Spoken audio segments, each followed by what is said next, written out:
Bagi anak-anak, Bapak harap kita dalam pandemi ini masih sehat-sehat saja. Perkenalkan, nama Bapak adalah Bapak Martin J. Ya. Bapak mengajar di Metodis 2 sebagai guru yang mengajar di bidang studi kimia. Oke, selamat pagi anak-anak. Berjumpa kembali dengan saya Bapak Martin, guru kimia untuk pelajaran kelas 11 tentang hidrokarbon. Nah, kali ini kita akan bahas tentang yang namanya keisomeran. Nah, isomer, apa itu isomer kira-kira ya? Nah, jadi kalau dibilang namanya isomer itu biasanya kita bandingkan antara satu senyawa dengan senyawa lainnya.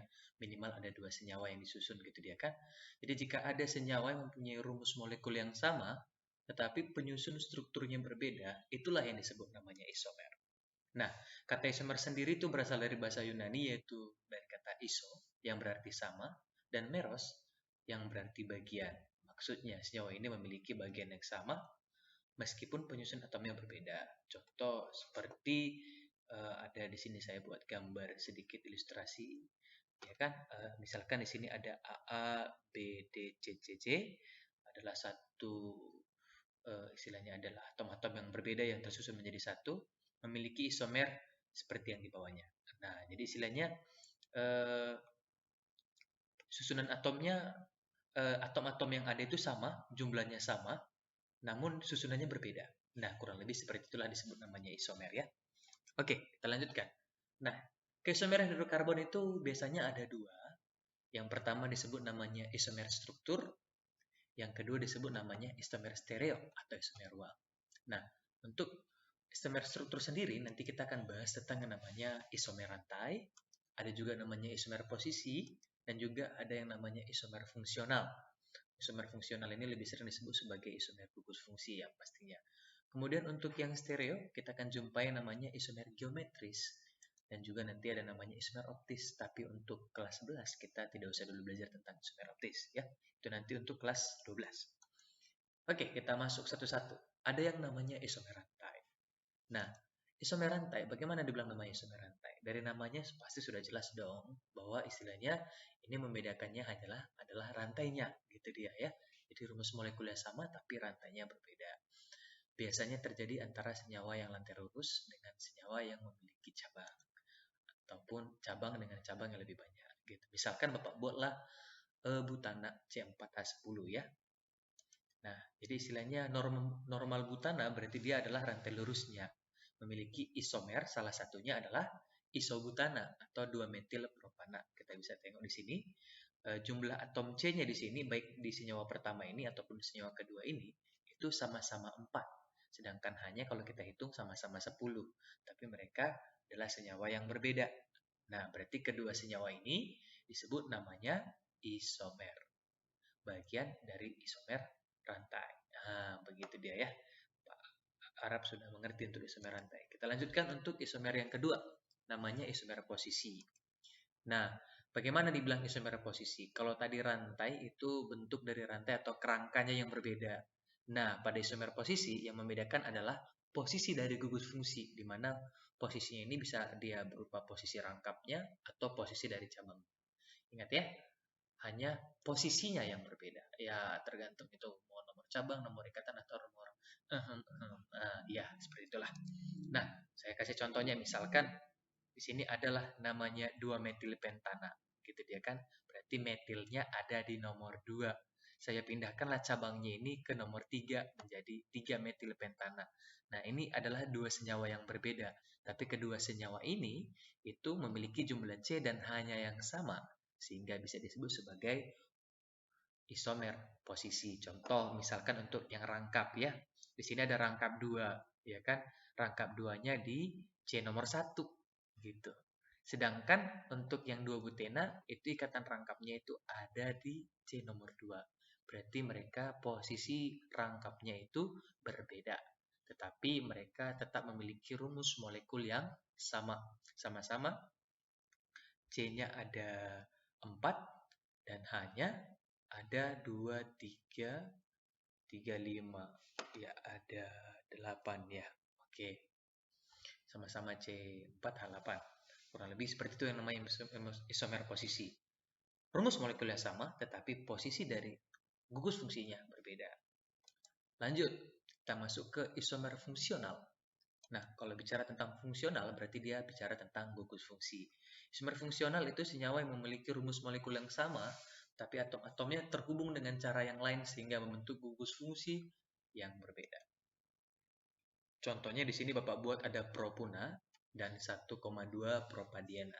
Dan sudah pasti kedua senyawa ini merupakan senyawa yang berbeda. Namun jumlah atom C, jumlah atom-atomnya itu sama. Sama-sama C3H4. Nah, misalkan di sini yang contoh kedua adalah namanya satu heksena dengan siklohexena. Nah, kalau kita tengok-tengok kedua senyawa ini itu memiliki rumus molekul yang sama, ya kan, sama-sama. Kita hitung jumlah C-nya ya. Jumlah C-nya ada 6 ya. Jumlah C-nya ada 6, hanya ada 12. Ya, C-nya 6 hanya 12. Nah, tapi di sini kedua senyawa ini memiliki gugus fungsi yang berbeda, di mana di isomer yang pertamanya ini dia memiliki ikatan rangkap 2 sebagai gugus fungsinya. Sedangkan di sini di isomer yang keduanya dia tidak memiliki yang namanya ikatan rangkap. Nah, begitu. Dia merupakan alkana siklo ya. Nah, berarti keduanya merupakan isomer dan mereka bagian dari isomer fungsional. Oke, kita lanjutkan isomer selanjutnya, namanya isomer geometri. Nah, isomer geometri adalah isomer yang disebabkan oleh keterbatasan rotasi bebas pada suatu ikatan dalam molekul. Berbeda dengan isomer-isomer sebelumnya, struktur atau rantai, isomer ini hanya terjadi pada senyawa yang memiliki ikatan yang kaku dengan dua sisi berlainan dan biasanya terjadi pada senyawa alkena. Jangan takut dengan masalah kaku, maksudnya itu bagaimana? Ya istilahnya ikatan tunggal antara C dengan C. Pada ikatan itu, atom karbonnya dapat berotasi bebas terhadap atom karbon lain. Beda halnya kalau misalkan dia ikatannya rangkap 2. Nah, di ikatan rangkap 2, si karbon cenderung diposesif dan nggak bisa berikatan dengan atom lain semaunya. Nah, begitu dia. Nah, jadi isomer geometri sendiri itu istilahnya ditemukan dalam senyawa-senyawa dengan ikatan rangkap 2. Tadi Bapak bilang alkena, di mana masing-masing atom C-nya mengikat 2 atom atau gugus atom yang berbeda. Nah, isomer-isomer geometri bisa dibedakan menjadi 2, ada yang namanya cis sepihak dan trans berseberangan. Nah, isomer cis itu sendiri yaitu isomer di mana atom atau gugus atom sejenis terletak pada sisi yang sama, baik itu boleh sama-sama di atas atau boleh sama-sama di bawah, itulah caranya ya, kurang lebih biar mengenalnya. Ada juga namanya isomer trans, yaitu isomer di mana atomnya atau gugus atom sejenisnya terletak pada sisi yang berseberangan. Nah, sebagai contoh saya buat di sini ada 2 cis butena dengan trans 2 butena, merupakan pasangan isomer geometris cis dan trans. Ini dia. Nah, coba kita tengok cis 2 butena. Nah, pasangan yang sama itu adalah di sini adalah metilnya ya. Metilnya ini prioritas gugus fungsinya adalah metil. Ada cabang di sini metil dan metil. Nah, metilnya ini berada pada posisi yang sama, sama-sama di bagian atas dia. Kalau bisa kita lihat ya. Nah, sehingga ini disebut namanya cis. Coba kita tengok yang trans. Metilnya yang gugus prioritasnya ini yang paling ini ya, gugus prioritasnya metil dengan metil. Itu berada pada posisi yang berbeda. Yang satu berada di atas, yang satu berada di bawah.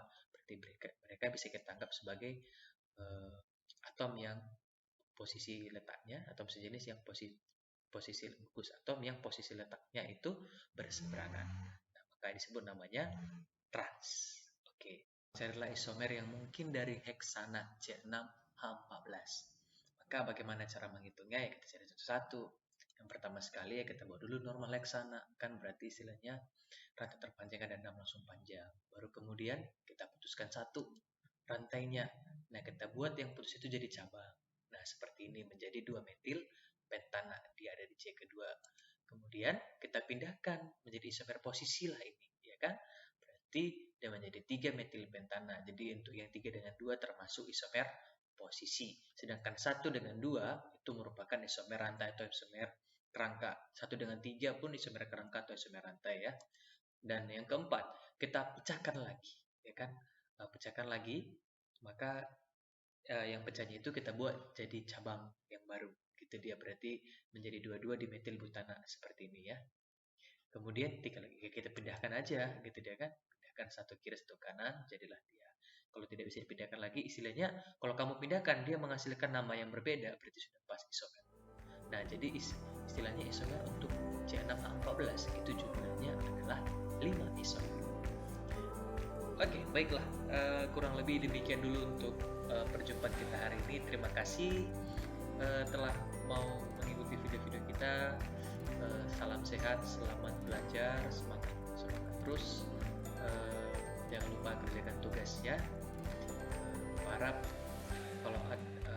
harap semuanya kalau misalkan ada pertanyaan silakan di forum sama guru masing-masing.